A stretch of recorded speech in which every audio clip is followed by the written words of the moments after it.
येणाऱ्या निवडणुकीसाठी, म्हणून आता हे असे आरोप केले जात आहेत, बाकी काही बरं, नाही. बिनबुडाचे आरोप आहे असं तुमचं म्हणणं आहे, मात्र ज्येष्ठ पत्रकार विजय चोरमारे ही संपूर्ण चर्चा तुम्ही अगदी सुरुवातीपासून ऐकताय.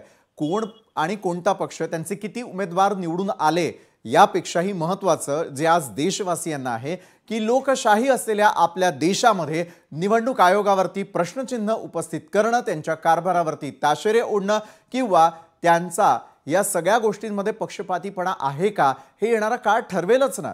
मात्र आज मतदार, सर्वसामान्य जनता त्याची या सर्व संस्थांवरती असलेली जी आजपर्यंतची स्वतःची विश्वासार्हता होती, तिला कुठेतरी तडा जातोय की काय, असा प्रश्न या निमित्तानं उपस्थित होतो. विजय चोरमारे सर, येत्या काळातल्या निवडणुका अगदी तोंडावरती आलेल्या असताना कोण जिंकणार कोण हरणार त्यापेक्षा या ज्या यंत्रणा आहेत त्यांचा गैरवापर होतोय का, तुमचं ऑब्झर्वेशन नेमकं काय सांगतं? कारण प्रत्येक पक्षाला निवडणुका जिंकायच्या, उमेदवार निवडून आणायचे आहेत, मात्र त्यासाठी निवडणूक आयोग ज्यावेळेला टार्गेट होतो त्याकडे तुम्ही कसं पाहताय विजयजी? विशाल, एक गोष्ट इथं सुरुवातीला लक्षात घ्यायला पाहिजे की महाराष्ट्रातल्या विधानसभा निवडणुका झाल्यानंतर सुरुवातीपासून म्हणजे निवडणुका झाल्याच्या निकाल आले तेव्हापासून या निवडणूक प्रक्रियेसंदर्भात आक्षेप घेतले जात आहेत. बरोबर. इथं काहीतरी गडबड गोंधळ झालाय. त्याचं कारण लोकसभा निवडणुकीचं जे चित्र होतं त्याच्या अगदी विसंगत असं चित्र, विसंगत असे निकाल, त्याच्या एकूण विरोधातले निकाल असे विधानसभा निवडणुकीला आले. त्यामुळे त्या संदर्भात सुरुवातीपासून टीका होते. राहुल गांधी यांच्या आरोपातील तो भाग आहेच की लोकसभा निवडणुकीत आणि विधानसभा निवडणुकीत निकाल वेगळे लागले.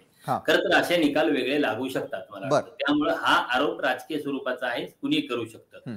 दुसरा जो आरोप आहे राहुल गांधीचा की मतदारामध्ये मोठ्या प्रमाणावर 1 कोटीची वाढ झाली आहे वगैरे, वाढ होऊ शकते. मी या अशा वाढीचं स्वागत करेन. कारण जर मतदार नोंदणी या अशा पद्धतीने मोठ्या प्रमाणावर होत असेल, मतदार नोंदणी संदर्भात जागृती होत असेल तर त्याचं स्वागत करायला पाहिजे. पण हा प्रश्न एवढ्या पुरता थांबत नाही. कारण हे राजकीय आरोप करून राहुल गांधी थांबले आहेत. राहुल गांधी त्याच्या पुढे गेले आहेत. त्यांनी काही फॅक्च्युअल गोष्टी इथं निवडणूक आयोगाच्या समोर आणल्या आहेत, देशाच्या एकूण समोर आणल्या आहेत. पहिली गोष्ट त्यातली की डिजिटल मतदार यादी आहे, ती डिजिटल मतदार यादी निवडणूक आयोगानं दिलेली नाही. म्हणजे हे निवडणूक आयोगाचा यातला हेतू सरळ सरळ काहीतरी लपवण्याचा आहे, हे स्पष्ट दिसतं.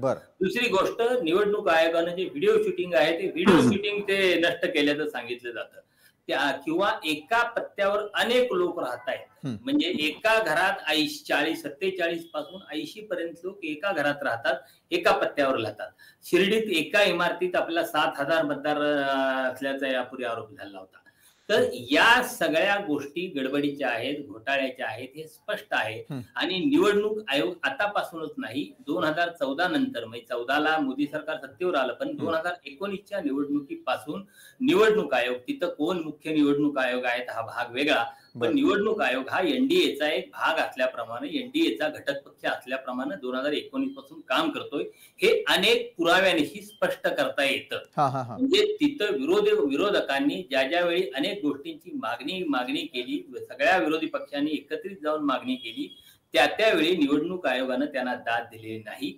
निवडणूक आयोगात नाही, कारण निवडणूक आयोग त्यांना दाद देत नाही, कारण त्यांना खात्री आहे की सुप्रीम कोर्ट सुद्धा वेळोवेळी निवडणूक आयोगाला संरक्षण देत आलेलं आहे. त्यामुळं हे निवडणूक आयोगाचं हे लपवाछपवीचं धारिष्ट्य वाढलेलं आहे. सगळ्या घटनात्मक संस्थांच्यावर सत्ताधारी पक्षाचं नियंत्रण आहे आणि या घटनात्मक संस्था सत्ताधारी पक्षाच्या नियंत्रणाखाली काम करत असल्यामुळं या सगळ्या गोष्टी करायला निवडणूक आयोग धजावत आहे. त्यामुळं राहुल गांधी ज्या पद्धतीने निवडणूक आयोगाला पुराव्यानिशी एक्सपोज करतायत, मला वाटतं त्यातल्या काही गोष्टी ह्या गोष्टी अत्यंत महत्वाच्या आहेत. त्यांनी थेट पुराव्यानिशी, म्हणजे एका पत्त्यावरचे अनेक मतदार असतील, एका इमारतीमध्ये हजारो मतदार असतील, किंवा डिजिटल मतदार यादी न देण्यास हे का देत नाहीत निवडणूक आयोगाने, हे स्पष्ट करायला पाहिजे ना. आणि गेले काही दिवस, काही वर्षे सातत्यानं निवडणुका या बॅलेट पेपरवर घेण्याची मागणी होते.